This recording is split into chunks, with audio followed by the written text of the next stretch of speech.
In this week's local property market update, we're reporting to you from the Rutland county of Knossington, that also borders on the edge of Leicestershire. So David, over to you and let's hear about the property market here.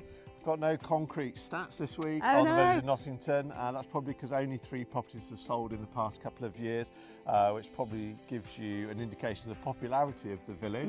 Once people buy here, they do like to stay. Put their roots down and settle down. For reasons we can come on to.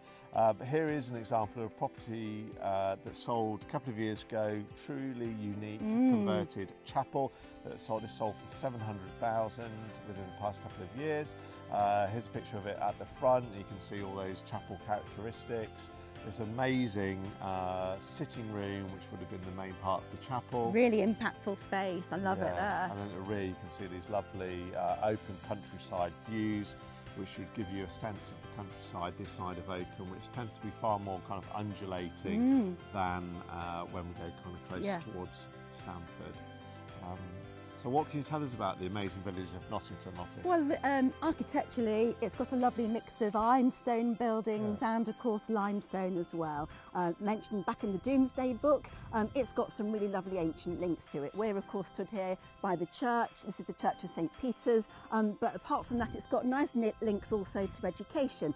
Mentioned again in the Domesday book, there was a primary school there and 2 infant schools. I think the primary school had something like 40 children, and both the infant schools had 14 each. That was back in the early 19th century. Moving on, I think in kind of 1855, another village school was built, and at that time I think they had, you know, another kind of probably 20 or 30 pupils, and went on to schooling further afield into Melton. There's still got education links to it now. Of course, we've got the Grange Therapeutic School that's based here, and there's the Somerby and Knossington preschool here. So I like the fact it's got that, kept its lovely education roots to it as well.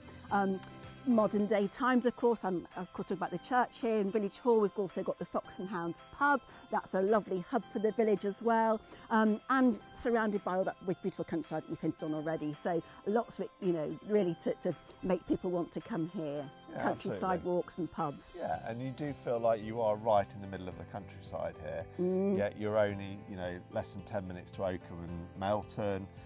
Easy for getting the train as well. So again, it's that whole combination of things that we do talk about on a regular basis. And some really beautiful old houses here. Again, there's some, you know, they've got stone mullioned windows and lead mullions, and the real history you can sense when you're walking around here.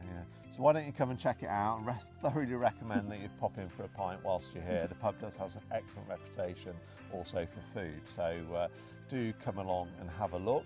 There's currently actually no properties on the market in Knossington, so if you do own a unique home in Knossington, now might be the time to get it on the market.